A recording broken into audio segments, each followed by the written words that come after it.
Knight a5 should be considered as well for black.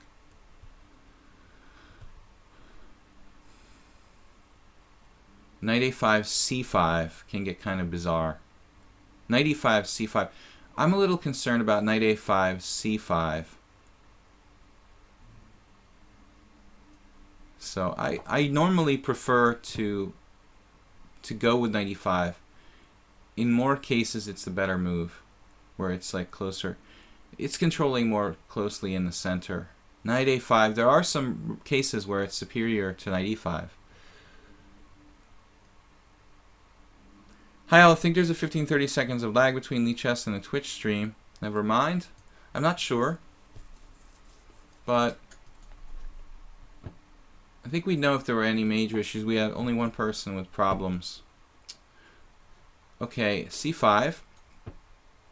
Now, knight c4 or knight d7 or knight takes f3 are all candidate moves. Knight takes f3 is interesting because knight takes f3, there's quite a complex possibility. I can play knight takes f3 and then bishop takes c3 intermezzo. Then he takes on b6. I think that's interesting. Knight takes c3. I mean f3. Bishop takes c3, and then I can take on d5. Or I can play simply knight c4 here.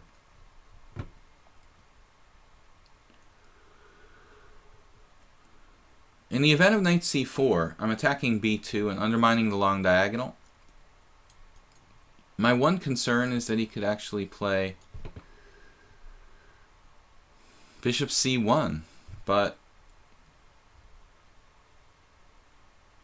yeah, bishop c1.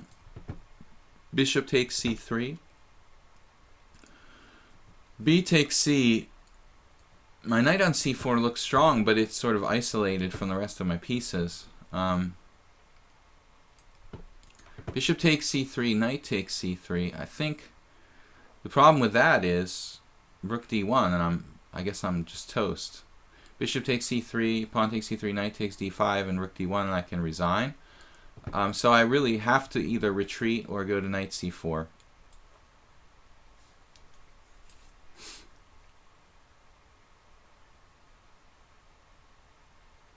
Knight c4.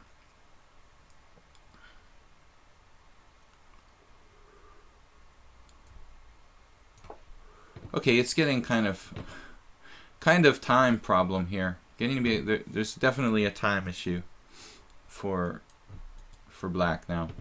It's a blitz game. I mean, you think there's an increment and it's faster than you think. Ultimate Champion. We've got two challengers, Liberian, Ultimate Champion, 10-minute game and a 5-8. I'll flip a coin to see which one of you guys goes first. I have no coins, but we have poker chips.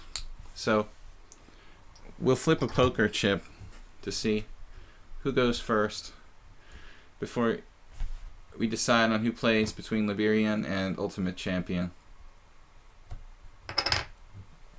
500 forints. It's about $2.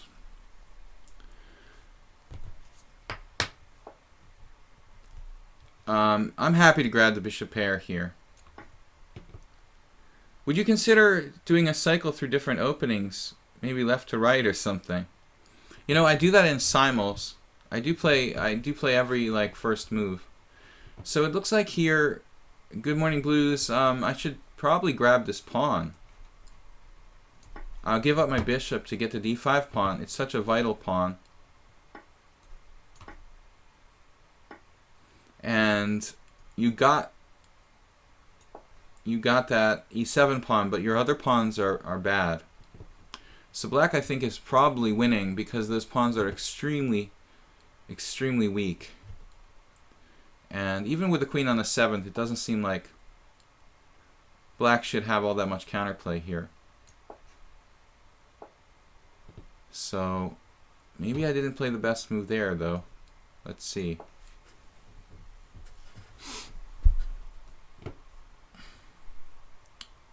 Rook b1. Tying my queen down a bit. I could play b6 when I want to.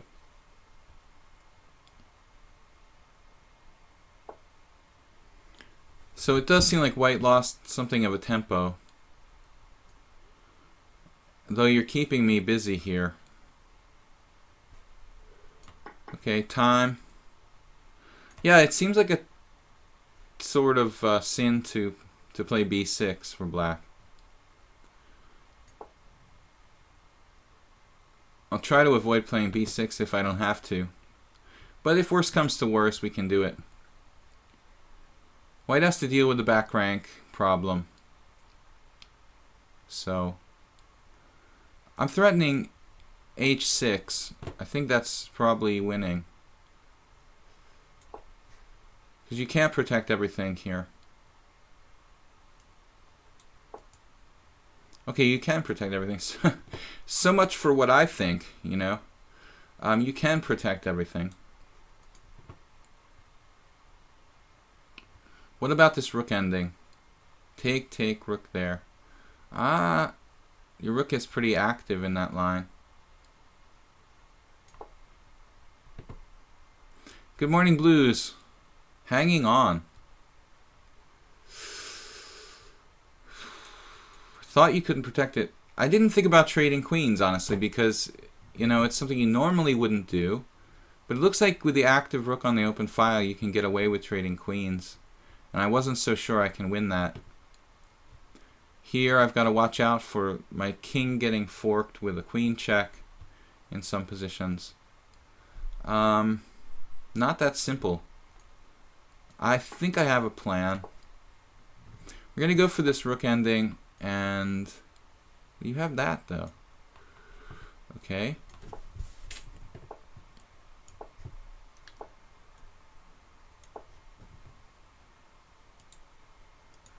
How close is this to like a zugzwang position?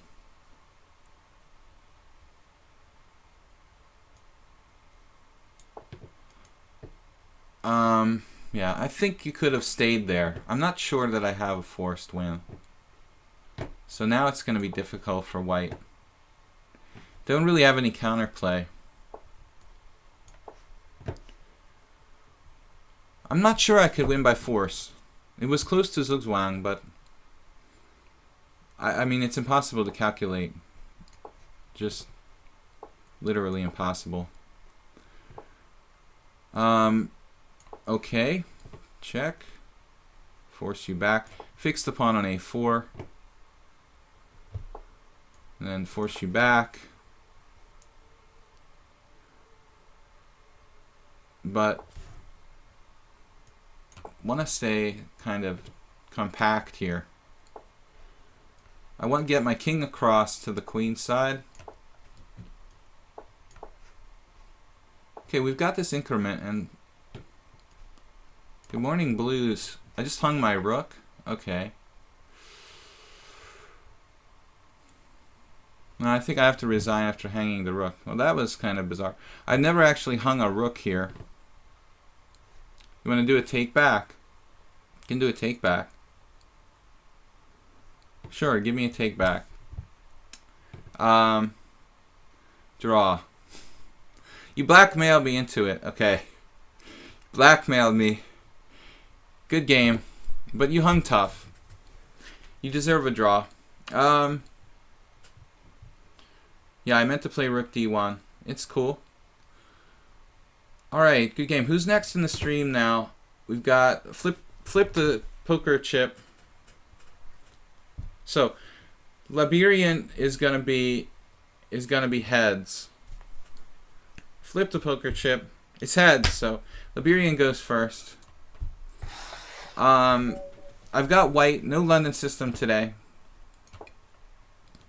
You can play the London system with black. Take back not available, no problem. I appreciate the draw offer. Anyway, it was not easy for me to win there. You have good king position, and maybe it's a win, but it would have been some work, and it's a blitz game, so it's okay. D4, D5. I sort of tricked myself here. I'm going to play E3. This is fine. So I've played a lot of this, as well as this gambit that I've been playing. You guys have seen in the Slav. This is my older line that I play, the anti-semi-Slav. There are a bunch of strong grandmasters who played this line with white. A lot of middle-level grandmasters, like 2600s. So, positional style GMs. For example, if you're interested in playing this line for white, I can recommend that there are games by, like, the Cuban grandmaster Nagiras. I may have takebacks turned off. Yeah, possible. I didn't do it on purpose, though. I don't normally offer or accept takebacks unless it's really an obvious mouse slip. This one is kind of, yeah, semi-obvious mouse slip, but in most cases I don't do takebacks. So if you guys want to see any games where white plays this line, I was thinking like Nagiras and the Russian grandmaster Konstantin Lerner are two very strong positional GMs who played this line with white. Now white can sack a pawn with g4. It's an interesting idea, but it's a little over the top. Though I think it might be good against Liberian. He likes sort of sane positions. He might not like the complications of g4. Basically, I'm waiting for black to play e5 to spring my plan into action. This is a good line if you have an opponent who's really good in the semi-Slav and you're afraid to go into like a main line of the semi-Slav. You can kind of backdoor the move order into a line of the semi-Slav he might not play. I don't know. I'm trying to think who I've played this against that's a strong player. The only one I can think of is like Yuri Shulman. I had a game against him where I was white, but it ended up transposing to a queen c2 semi-Slav.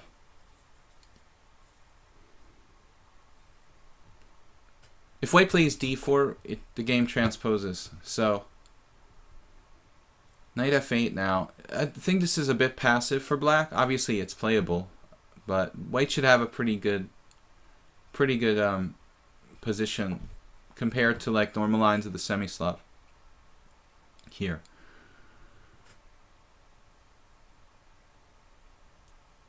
So knight f8.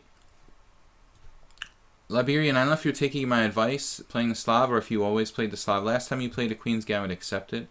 And I remember saying Queen's Gambit declined. I remember saying that you should try the Slav. Okay, so Lichess does not offer you the ability to offer takebacks to players who have them turned off.